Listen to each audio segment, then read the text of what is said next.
Nagaon digital YouTube চেনেলৰ সদস্যসকলক পোনপ্ৰথমে স্বাগতম জনাইছোঁ। বন্ধুসকল, আজি আপোনালোকক দুটা খবৰ দিম। এটা বেঞ্চাৰ স্কুলৰ সন্দৰ্ভত, লগতে আপোনালোকক জনাম মাদ্ৰাছা আৰু সংস্কৃতৰ টোলৰ বিষয়ে। বন্ধুসকল, আজিৰ ভিডিঅ'টো আপোনালোকে মিছ নকৰিব, যিহেতু আজিৰ এই ভিডিঅ'টো আপোনালোকৰ বাবে বহুতো ইম্পৰ্টেণ্ট হ'ব। বন্ধুসকল, পলম নকৰি আহক আজিৰ এই ভিডিঅ'টো আৰম্ভ কৰোঁ।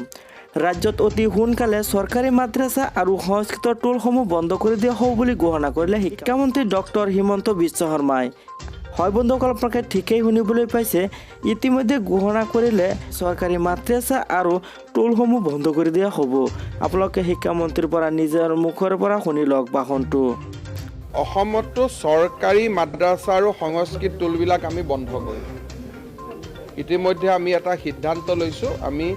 কাৰণ আৰবিক ভাষা শিকোৱা, অমুক ভাষা শিকোৱা, ধৰ্মগ্ৰন্থ শিকোৱা চৰকাৰৰ কাম নহয়। এইটো খুব সোনকালে অসম চৰকাৰে চৰকাৰী মাদ্ৰাছা আৰু সংস্কৃত টোলবিলাক আমি হাইস্কুললৈকে কনভাৰ্ট কৰিম, নৰ্মেল। কাৰণ ধৰ্মীয় কথা কোনোবাই নিজৰ পইচা দি শিকায় বেলেগ কথা। ৰাষ্ট্ৰৰ টকা দি যদি ধৰ্মগ্ৰন্থ শিকায়, তেতিয়াহ'লে গীতাও শিকাব লাগিব স্কুলত, বাইবেলো শিকাব লাগিব। মাদ্ৰাছা, হাই মাদ্ৰাছা আৰু সংস্কৃত টোল, এই তিনিওটা ব্যৱস্থা অহা 4-5 মাহৰ ভিতৰত বন্ধ হ'ব। আৰু এওঁলোকক আমি হাইস্কুল আৰু হায়াৰ ছেকেণ্ডেৰী স্কুললৈকে আমি ৰূপান্তৰিত কৰিম। শিক্ষকসকল থাকিব, যিসকল ধৰ্মীয় শিকাইছিল তেওঁলোকে ঘৰত বহি ৰিটায়াৰমেণ্টলৈকে টকা পাব। কিন্তু বাকী এই অল গভৰ্ণমেণ্ট মাদ্ৰাছাছ, সংস্কৃত টোল, ইয়াত কোনো ধৰ্মৰ কথা নহয়, সকলোকে সামৰি এই গোটেই ব্যৱস্থাটোক অহা 2-3 মাহৰ ভিতৰত আমি বন্ধ কৰিব গৈ আছোঁ। বন্ধুসকল, দ্বিতীয়তে ক'ব বিচাৰোঁ, যিসকল বেঞ্চাৰ স্কুলৰ শিক্ষক সেইসকলক কিছুমান কথা ক'ব বিচাৰোঁ যে শিক্ষামন্ত্ৰীয়ে ঘোষণা মতে কৈ আছিলে ফেব্ৰুৱাৰীৰ পৰা বেঞ্চাৰ স্কুলৰ শিক্ষকৰ বা বেঞ্চাৰ স্কুলৰ কামবিলাক আৰম্ভ কৰিব। কিন্তু এতিয়া কি হ'ল, ফেব্ৰুৱাৰী মাহটো গৈয়ে আছে, কিন্তু এতিয়া প্ৰশ্ন উঠে চৰকাৰৰ বেঞ্চাৰ স্কুলৰ প্ৰতি দিয়া প্ৰতিশ্ৰুতি হৈ থাকিব নে কিবা কাৰ্যকৰী কৰা হ'ব বুলি এতিয়া সন্দেহ হৈ আছে।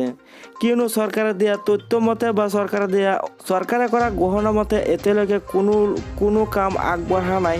বেতন বঞ্চিত শিক্ষকসকলে ইয়াৰ বাবে বহুতো প্ৰতিবাদ চলাই আছে, যাতে ইয়াৰ বাবে যিসকলে বেতন পোৱা নাই বা যিসকলৰ স্কুলটো প্ৰাদেশিকৰণ কৰা নাই বা যিসকল শিক্ষকৰ পদটো প্ৰাদেশিকৰণ কৰা নাই, এই সকলোবোৰ বিষয় লৈ বহুতে এতিয়া প্ৰতিবাদ চলাই আছে আৰু ভাবুকি প্ৰদান কৰি আছে। বন্ধুসকল, ইয়াৰ পৰা স্পষ্ট হয় চৰকাৰে আমাৰ এই বেঞ্চাৰ স্কুলৰ কামখিনি আগবঢ়োৱা নাই। যাতে আমি চৰকাৰক অনুৰোধ কৰোঁ যাতে আমাৰ এই বেঞ্চাৰ স্কুলৰ কামখিনি বা বাকী থকা যিবোৰ আপোনালোকে প্ৰতিশ্ৰুতি দিছিলে সেই কামখিনি যাতে অতি সোনকালে আগবঢ়াই নিয়ে। বন্ধুসকল, ইতিমধ্যে এটা খবৰ ওলাই আহিছে। প্ৰথমতে আমাৰ সমস্যাসমূহ সমাধান কৰক। যিসকল বেতন বঞ্চিত শিক্ষক আছে সেইসকলৰ সমস্যাসমূহ সমাধান কৰিবৰ বাবে এটা ভাবুকি প্ৰদান কৰিছে। এইটো 11 ফেব্ৰুৱাৰী নিউজ পেপাৰ হয়। ৰাজ্যৰ বিভিন্ন বিদ্যালয়ত খালী হৈ থকা শিক্ষক পদসমূহ পূৰণ কৰাৰ বাবে চৰকাৰে প্ৰতিশ্ৰুতি চলোৱাৰ সময়তে নতুন নিযুক্তিৰ পূৰ্বে বেতন বঞ্চিত কৰ্মৰ প্ৰাথমিক শিক্ষকসকলৰ দীৰ্ঘদিনীয়া সমস্যাসমূহ সমাধান কৰিবৰ বাবে এটা আবেদন। ইয়াত আপোনালোকে চাবলৈ পাইছে যে শিক্ষকসকলৰ দীৰ্ঘদিনীয়া সমস্যাসমূহ যাতে অতি সোনকালে আমাৰ চৰকাৰে সমাধান কৰি দিয়ে, তাৰ বাবে এটা আবেদন ক'ব পাৰোঁ বা এটা ভাবুকি। ইয়াতে উল্লেখ কৰিছে বিনা বেতনে অৱসৰ ল'বলগীয়া হৈছে বা যিসকল শিক্ষক মৃত্যুবৰণ কৰিবলগীয়া হৈছে, এইসকলে আজিলৈকে কোনো ধৰণৰ বেতনৰ মুখ দেখা নাই। সেইকাৰণে ইয়াতে চৰকাৰক এটা আবেদন জনাইছে। যিসকল টেটত পৰীক্ষা দিছিলে সেই টেট পৰীক্ষাৰ্থীসকলক আবেদন জনাইছে। আৰু যিসকল বেঞ্চাৰ স্কুলৰ শিক্ষক আছে বহুতে ইয়াৰ বাবে প্ৰতিবাদ চলাই আছে। কিন্তু মূলতে কথাটো হ'ল চৰকাৰে এতিয়ালৈ কোনো ধৰণৰ কাম কাজ আগবঢ়োৱা নাই।